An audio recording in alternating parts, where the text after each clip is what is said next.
is I like something that I've called, it's not original to me, I just made this name up because I like it. I call it the Awesome Theological Argument.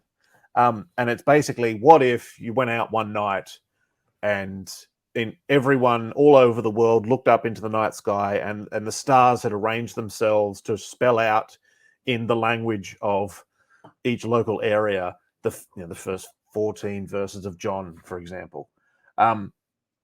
That, I think, would be a very good argument for something. There would be something to conclude from that in terms of design. And so what you can do is to say, okay, your response that you've got to fine-tuning, take that same sort of response and apply it to the Awesome Theological Argument. The, hey, look, the stars just spelled out the first 14 chapters of the book of John, and just test it out and see if it works, because the Awesome Theological Argument should be successful if that ever happened. And so your objection had better not be successful against that argument in principle. Otherwise, it's doing way too much. And so an objection like, for example, we don't know how probable, we don't really know. Let me give you an example. So something like, we're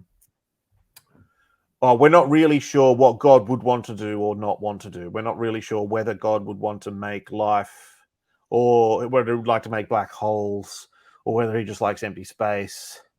And okay, there's an objection to fine-tuning. Let's take that sort of objection and apply it to the John in the night sky.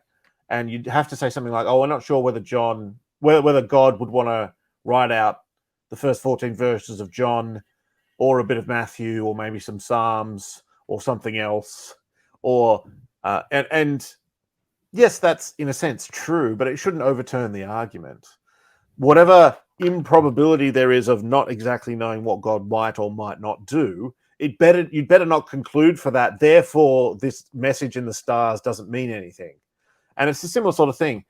If the probabilities sort of weigh out, overwhelm one another that convincingly, it better not be the case that not being entirely sure what God might or might not do overwhelms the argument. So I think that's the closest I can get to a general principle.